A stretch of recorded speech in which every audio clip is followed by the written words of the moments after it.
Kita tahu sendiri bahwa Ben Simmons adalah pemain nomor 1 yang terpilih pada NBA Draft 2016. Dan dulu ia sempat diperkirakan akan menjadi the next LeBron James. Namun sayangnya, Simmons merupakan pemain yang sangat takut untuk menembak sekarang. Bahkan saking takutnya ia menembak dari manapun, ia sampai dikeluarkan dari timnya. Padahal ia sudah masuk All-Star sebanyak 3 kali. Namun menariknya, terdapat pemain yang seangkatan dengan Simmons, yaitu pada NBA Draft 2016, yang punya kemampuan berbanding terbalik justru dengan Simmons, di mana pemain ini hanya mau menembak 3 point saja. Tetapi justru tidak ada tim yang mau memilih pemain ini pada NBA Draft 2016. Siapakah pemain ini dan kenapa ia sampai tidak terpilih saat itu? Sebelum lanjut, jangan lupa like dan subscribe ya. Simak ulasan berikut ini.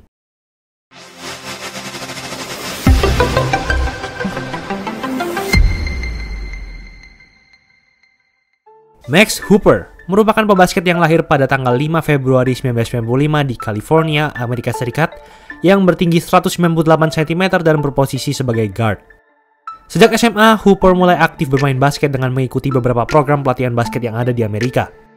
Hooper juga ikut membela tim basket SMA Valley Christian pada tahun 2006 sampai 2009. Setelah itu pada tahun terakhirnya, yaitu tahun keempat pada musim 2009-2010, Hooper pindah ke SMA Mater Dei. Saat di sana, ia mengikuti kompetisi All Trinity League dan All California Interscholastic Federation. Di kompetisi All California, Hooper membawa SMA Mater Dei mendapatkan kemenangan beruntun selama 26 kali. Hooper saat itu juga punya persentase tembakan 3 angka tertinggi dari semua pemain di kompetisi All California dalam semusim, yaitu sebesar 49,5%. Wow, sangat tajam. Hooper menyelesaikan karir basket di SMA-nya selama 4 tahun dengan mencetak 3 point sebanyak 313 kali. Selain itu, Hooper juga mengikuti camp Pangos All-American Camp All-Star Team dan mendapatkan penghargaan sebagai pemain dengan 3 point terbaik. Lalu pada musim 2010-2011, Hooper mendapatkan undangan untuk bergabung ke asrama Brewster Academy untuk persiapan sebelum masuk ke kuliah. Saat Hooper di Brewster selama 1 tahun, ia mencetak rataan 10 points per game. Hooper juga membantu asrama Brewster meraih rekor menang kalah 31-3 di regular season, serta membawa asrama Brewster sampai ke babak semifinal di kompetisi National Prep School Championship atau NAPSAC. Pada musim 2011-2012, Hooper melanjutkan pendidikannya ke perguruan tinggi, di mana ia masuk ke Universitas Harvard, yang merupakan universitas yang sama dengan mantan bintang NBA yaitu Jeremy Lin. Hooper bisa masuk ke Universitas Harvard karena ia punya kepintaran akademis yang baik juga. Namun sayangnya, Hooper hanya dimainkan 2 pertandingan saja di turnamen Ivy League pada musim 2011-2012. Di 2 pertandingan ini, Hooper tidak pernah menembak 2 angka sama sekali, dan hanya menembak 3 angka sebanyak sekali. Setelah menyelesaikan semusim bersama Harvard, musim 2012-2013, Hooper pindah ke Universitas St. John's karena Hooper ingin mengembangkan kemampuan bola basket dengan menambah menit bermain dan pendidikan akademisnya. Di musim ini, Hooper tidak diperbolehkan bermain karena terdapat aturan transfer pemain di Divisi 1 NCAA. Sehingga Hooper baru boleh bermain bersama Universitas St. John pada musim 2013-2014. Di musim ini, Hooper bermain sebanyak 25 kali dan sempat menjadi pemain inti 1 kali dan punya statistik 3,2 points per game dalam bermain 9 menit per gamenya. Di musim ini, Hooper total hanya menembak 2 angka sebanyak 3 kali saja. Namun ia menembak 3 angka sebanyak 63 kali. Rata-rata ia menembak 3 kali tembakan 3 points di setiap pertandingan, dengan presentase yang tajam yaitu 40,3%. Namun tampaknya Hooper masih kurang puas dengan menit bermainnya di Universitas St. John's, sehingga pada musim 2014-2015, Hooper lagi-lagi memutuskan untuk pindah universitas ke Universitas Oakland. Di sana, memang benar Hooper mendapatkan menit bermain yang lebih banyak dari musim sebelumnya, yaitu menjadi 18,7 menit per game dan ia punya rataan 5,9 points per game. Dan di musim ini, karirnya menanjak dan Hooper masuk dalam 10 pemain terbaik di Liga Horizon League. Musim ini Hooper menembak 2 angka sebanyak 7 kali saja, sedangkan ia menembak tembakan 3 point sebanyak 158 kali.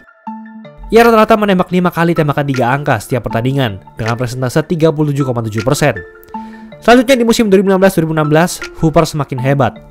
Terbukti pada 23 Januari 2016, ia mencetak 3 points terbanyak dalam 1 pertandingan selama karirnya, yaitu sebanyak 9 kali saat melawan Universitas Green Bay.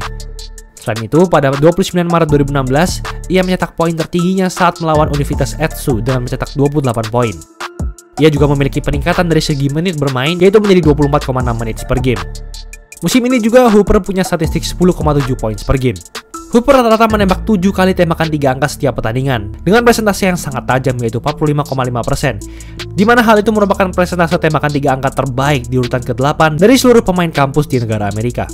Pada musim terakhirnya, Hooper menjadi satu-satunya pemain dalam sejarah NCAA yang mencoba lebih dari 200 tembakan 3 points tanpa menembak 2 poin sama sekali, menurut situs web Universitas Oakland. Hooper sempat berkata bahwa dirinya disuruh hanya menembak 3 point oleh pelatihnya karena badan Hooper tidak atletis. Setelah lulus kuliah, pada tahun 2016, Hooper memutuskan untuk mengikuti NBA Draft 2016. Namun sayangnya, tidak ada tim yang mau memilihnya. Akhirnya Hooper memutuskan untuk ikut NBA G League Draft. Dan saat itu ia dipilih oleh tim Westchester Knicks di ronde pertama di urutan pick ke-16. Hooper memulai debutnya bersama tim Knicks pada musim 2016-2017, namun sayangnya Hooper hanya dimainkan 2 kali saja dan ia punya rataan 1,5 poin per game. Di musim ini, Hooper tidak menembak 2 angka sama sekali dan ia menembak 3 point sebanyak 6 kali.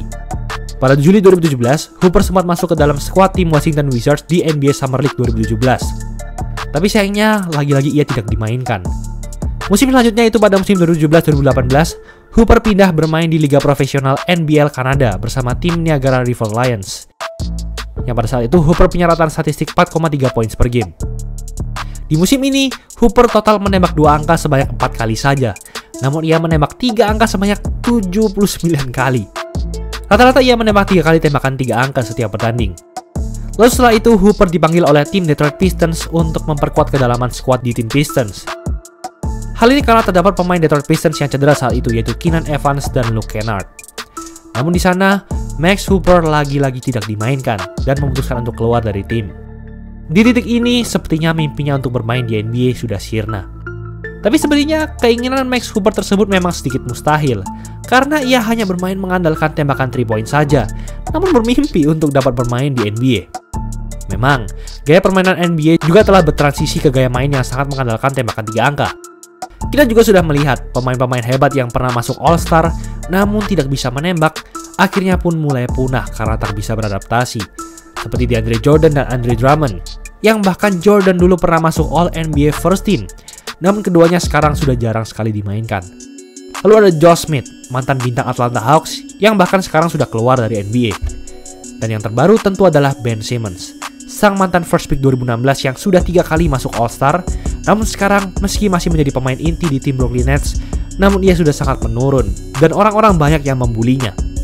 Tapi setidaknya mereka masih punya kemampuan rebounding atau offense yang sangat hebat. Setidaknya menembak 2 angka. Mungkin kalian berpikir, Stephen Curry juga tidak terlalu atletis dan defense-nya sangat rata-rata. Kalau dibandingkan dengan pemain-pemain NBA lainnya, itu memang benar. Tapi ia mengimbanginya dengan kemampuan menembak 3 angkanya, playmaking, dan mengumpannya yang sangat hebat. Jadi tidak apa-apa. Tetapi berbeda dengan Max Hooper, karena ia bahkan tidak mau menembak 2 angka sama sekali. Ditambah juga badannya dianggap tidak atletis, jadi sudah pasti defense-nya buruk. Offense yang hebat tanpa defense yang hebat bukanlah rumus yang baik untuk menjadi pemain yang bisa masuk ke NBA, apalagi menjadi pemain bintang. At least harus punya defense yang rata-rata. Hooper pun terus berlatih selama bertahun-tahun untuk dapat menjadi pemain NBA. Hooper juga berlatih teknik defense dan berusaha menjadi pemain yang modern, di mana yang bermain menggunakan kemampuan shooting serta kecepatan. Hooper juga berlatih dengan mantan shooter NBA yaitu Anthony Morrow. Hooper juga masih berharap agar ada tim NBA yang memberikan kesempatan untuk dirinya.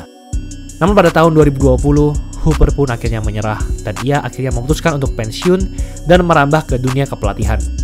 Di tahun itu, Hooper menjadi anggota asisten pelatih di tim Los Angeles Lakers dan ia membantu Lakers meraih gelar juara di tahun tersebut. Dan sekarang ia lebih fokus menjadi pelatih basket. Jadi setidaknya meski keinginannya untuk bermain di NBA tidak pernah tercapai, namun Hooper berhasil menjadi juara NBA, meskipun dari sisi yang berbeda. Itulah ulasan mengenai episode kali ini. Kalian bingung mau cari jersey berkualitas tapi nggak mahal di mana? Di DC Sportswear aja.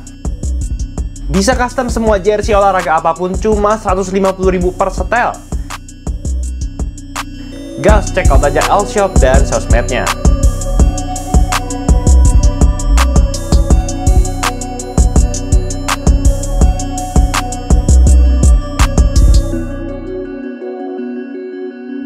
Jangan lupa like, comment, dan subscribe agar channel ini bisa berkembang dan menghasilkan video menarik lainnya.